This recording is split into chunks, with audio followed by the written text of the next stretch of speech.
David Gregory is the New York Times best-selling author of Dinner with a Perfect Stranger, and he's here to discuss his latest installment in the trilogy, Night with a Perfect Stranger, the conversation that changes everything. David, thanks so much for joining us today on Harvest. Good to see you. Thanks for having me. I like you got a good radio voice, I think. Have you ever tried radio? Actually, I did try radio, and my brother was in the radio business for about 30 years. I tried it for about 3 months, and I decided this is not for me.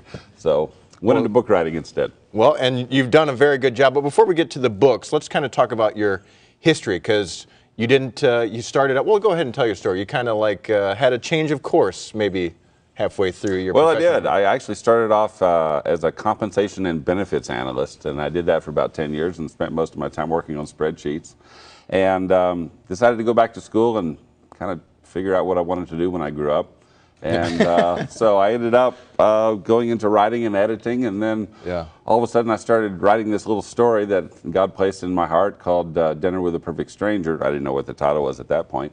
Self-published it, and Random House got a hold of it and made a big hit out of it, and all of a sudden God plopped in my lap a fiction writing career that I never even dreamed of. So when you were growing up, did you have a penchant for writing, or did you write poems reading or something? a lot? No, not really. I read a lot, but you know, frankly, I've always been more of a nonfiction guy than a fiction guy. I read, most of what I read is nonfiction.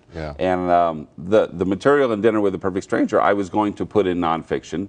And then I took a creative writing class, and I just had the thought, why don't I put this into a story about Jesus having dinner with a modern-day skeptic? And so that was the origins of Dinner with a Perfect Stranger. And then once that became a bestseller, then my fiction writing career was launched. And what I have found is that, you know, a lot of people, they're not interested in, well, maybe not interested is the right word. They're just not as inclined to reading material in a nonfiction format. But if you put that same material in an engaging, entertaining story, in particular, I've found what does that say about us, though? Well, I mean, that's just the way a lot of people are. And so I have found that I'm able to communicate to a large audience of people who might never be interested in reading some nonfiction that I've written, but if you put it in a good story for them, essentially the same information, they find it not only entertaining, but they get a lot of personal benefit from it. Now, in Dinner with a Perfect Stranger, how much of your story's in there? Because it kind of speaks to some of the hunger and the longings and the doubts we have in this thing called faith. It does. The main character, Nick, well, there are two main characters, Nick and Jesus. The main character, Nick, I've always kind of envisioned him as kind of the non-Christian version of me. The guy who made it in radio. Yeah, exactly. He's cynical. He's arrogant a little bit. He's kind of a little bit full of himself, but he has a lot of doubts too. And what's life about? And I kind of envision, okay, this is the way my life might have gone if I hadn't become a believer. And so he's the character that ends up going to have dinner with Jesus at a nice Italian restaurant. Now, I kind of want to go back to the college thing, because I think there's a lot of folks out there, maybe they're struggling to find employment in this economy. Was it difficult for you kind of halfway through, well, not maybe halfway through, but even 10 years into a career to say, okay, I'm going to totally change direction? Because obviously in education, I think you have a couple masters, that's going to help someone get a job. But I think people think, well, that's wonderful, but there's no way, you know, like I have to provide for my family. There's no way I can just change directions after, you know, 10 years into my career. So, you know, what advice would you give to people who maybe they want a change of direction like that? You know, what encouragement, what advice would you give to them? Well, to a certain degree, I think I was just following my heart. I essentially just kind of woke up and decided, you know, I don't want to be doing what I'm doing when I'm 50. I want to be doing something that I find personally more meaningful. Now, what I was doing was fine. I mean, it was providing a nice living. There was nothing wrong with it whatsoever. I just wanted to be doing something that had a greater sense of personal fulfillment. And so that's what I went back to school to pursue, not knowing exactly what that was going to end up being, and certainly not expecting that God was going to turn me into a fiction writer. But that's, you know, He uses all things, and that's what He used to get me where I am now. Now, you've sold a lot of books, I think a number that would make most authors jealous. What kind of feedback have you gotten from people, you know, like, wow, this perspective, even though it's fiction, you know, it's really changed my life?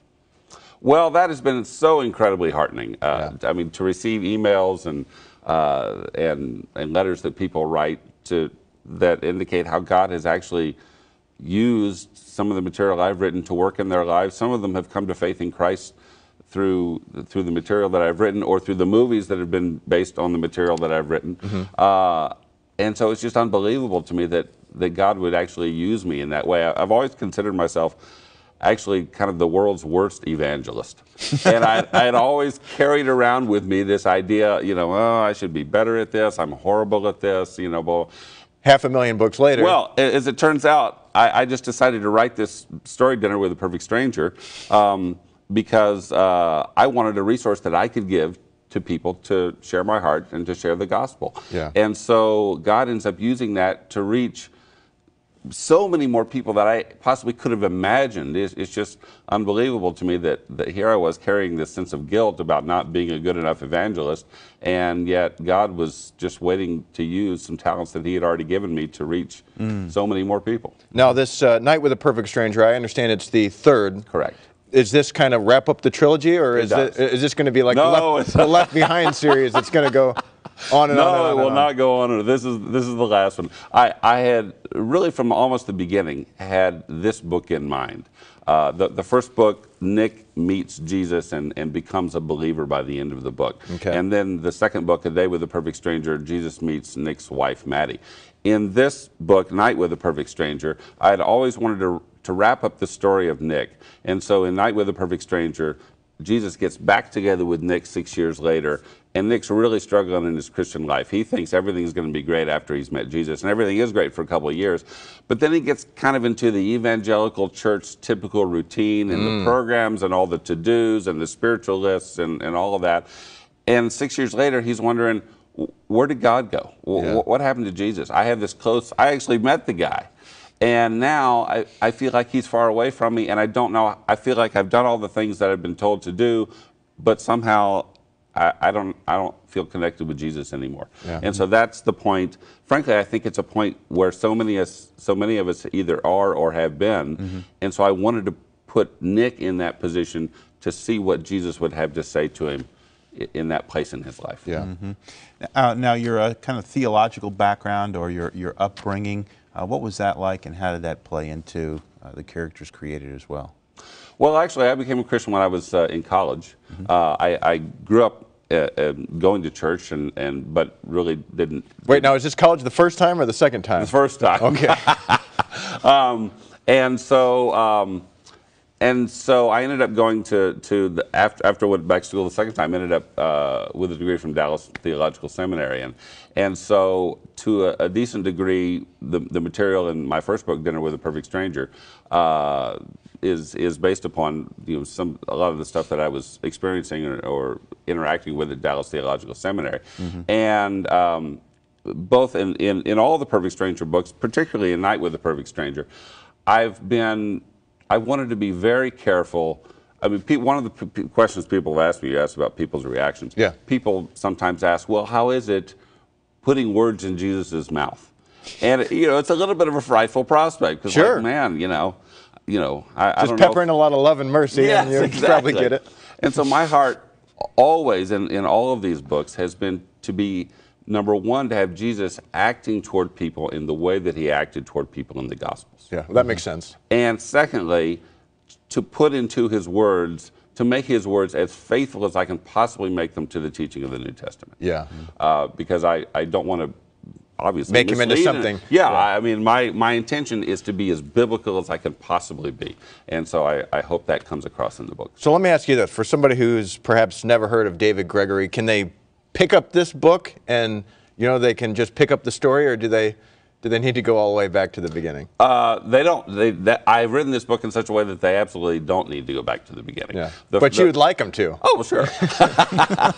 And I think having read this book, they would probably enjoy it and think, man, this book, I've enjoyed reading this book. Let me go back and read the first two. But I've tried to write Night with a Perfect Stranger in such a way that it's really, the first two books are really seeker-sensitive books. Yeah. Night with a Perfect Stranger is really a book for Christians. It's the gospel for Christians. Okay. And so I've written it in such a way that it can be a standalone book. Well, if you're a fan of Star Wars, pick up this one first, Night with a Perfect Stranger. Episode 3. And then go back. If you'd like to connect with David Gregory, you can go to davidgregorybooks.com, or you can go to our website, harvest-tv.com, for an easy link back to his website.